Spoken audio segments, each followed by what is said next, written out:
Okay, Concordia, Yanni Memi Yehil. I mean, when we ask questions about how often these committees meet and how many the Taoiseach attends, it's obviously an attempt to try and figure out and to hold the government to account and ensure that there's efficient delivery for citizens. And that's difficult given that there's a prohibition upon the Taoiseach giving the detail of those meetings.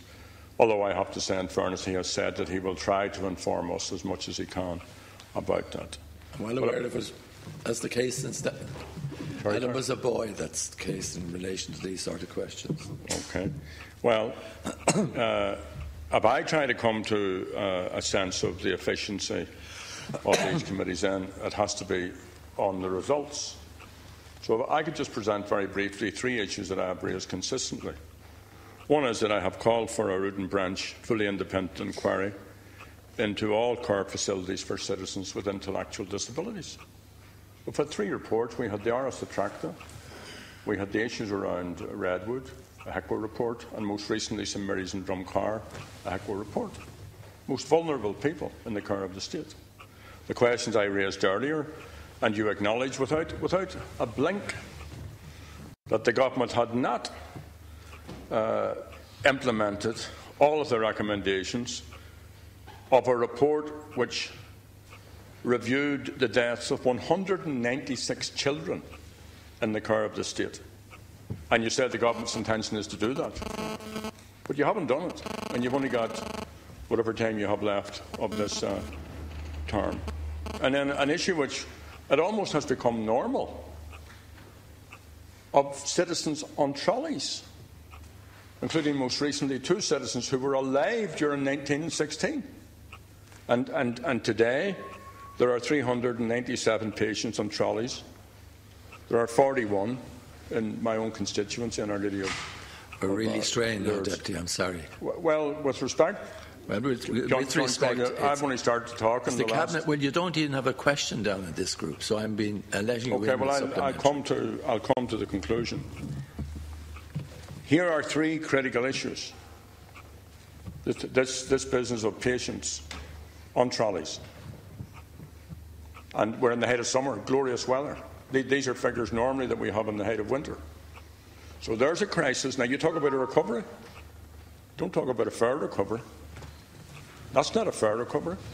And it's not a fair recovery if the government doesn't implement recommendations, whether the government just dismisses a request for an inquiry into the way we treat citizens with intellectual disabilities, or if we just ignore the issue that on June 2015, after 4 years of your government, there are almost 400 patients on trolleys.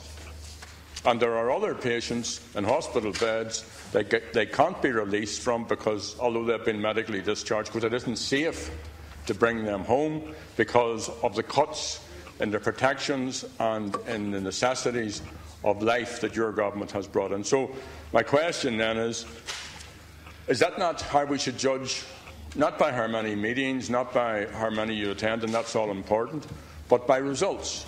And on these 3 issues, you batted away a serious question today. You haven't even responded to the request around an investigation into care centres for citizens with intellectual disabilities, and this ongoing dreadfulness in hospital corridors and on trolleys, if they're lucky enough to get trolleys. So, Taoiseach, is that not a way to judge the efficacy of these committees? Well, you will recall that I did read out for you the fact that 25 recommendations were made by the report, that all of these were not implemented. You'd certainly have a valid reason to say something very different if I said that they had been implemented. And I pointed out to you the ones that where work was underway, and there's the intention to implement all of those. Of course, every issue that you raise here or any other deputy is a valid and perfectly valid issue to raise. Look, when you talk about the question of trolleys, you've had this before with the Minister for Health on many occasions. I mean, I don't think. I don't. In Ireland. Sorry, please. I know, but in Ireland of 2015, in any circumstances, it's just not acceptable that a person of those senior years should be left on a trolley in the first place, and it shouldn't happen. Now, I don't manage the corridors myself in hospitals, but anybody with a management responsibility could understand a situation where you don't have to have that situation apply. And the Minister was very concerned about that, as I was myself. In any circumstances, that shouldn't be, as Deputy Martin knows well. Now, so the question is, like, how do you deal with all of these issues? Clearly, the transition and the work that's underway in the Department of Health is certainly not easy to conclude successfully. Every person I meet who's been through the health system and who's had treatment have nothing but the highest regard for those who work at the front line, nurses, doctors and all of that.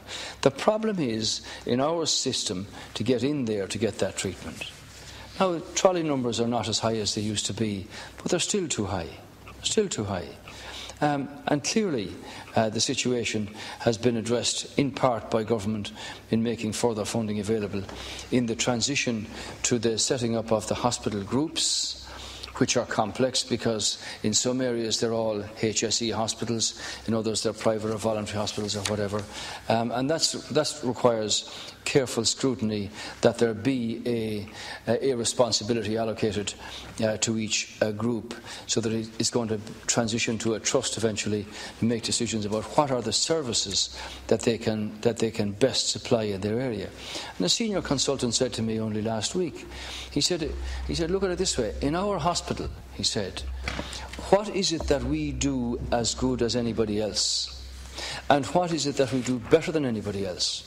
Because if we can't measure up in terms of the standards of what we do, then we fail ourselves, we fail the patient, and you fail the system.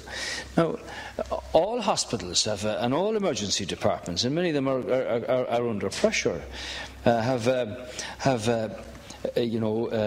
escalation plans in place to manage the movement of patients through the system, but that's in a safe and controlled and a planned way that supports and ensures the delivery of patient care for them.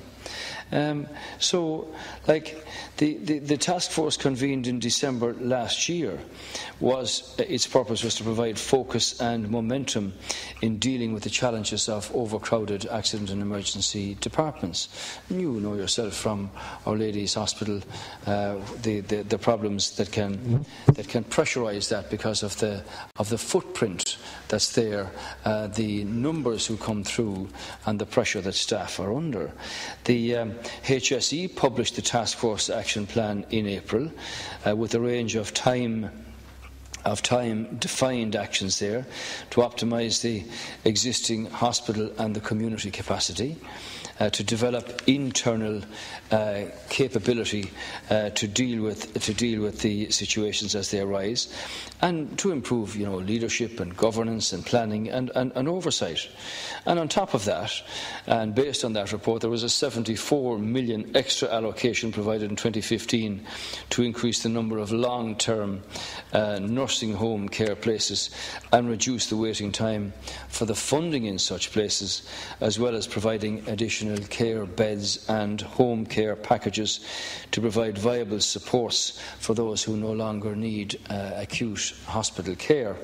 And I saw reports on that recently, whereas if you ask people where's your preference to be, of course they will say, I prefer to be at home for as long as that can be.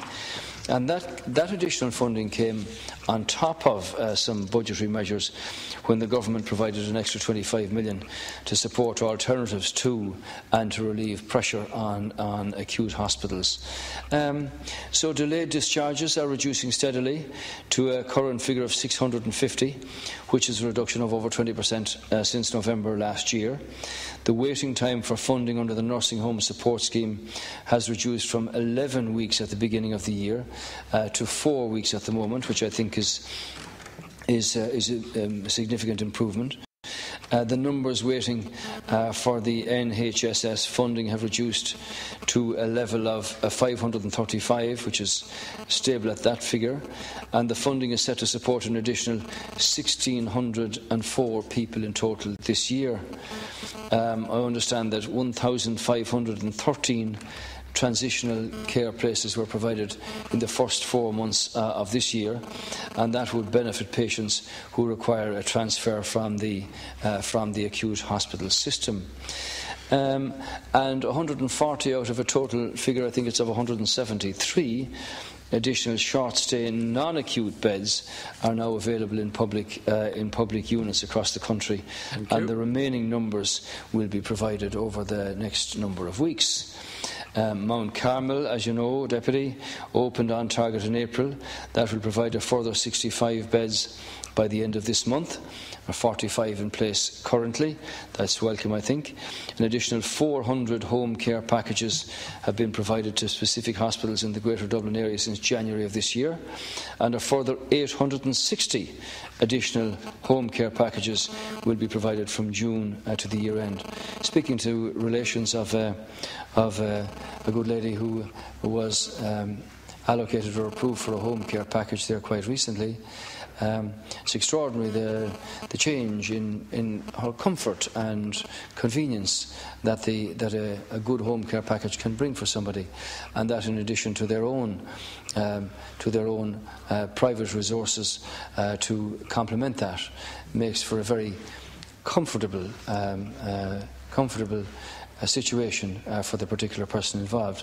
And we need to see more of that rather than having them transition at a very early stage into a long-stay institution where they might not wish to be in the first place until such time as they may have to go because of physical or medical conditions to a place like that, Cancora. Question number 3 in the name of Deputy Micheál Martin.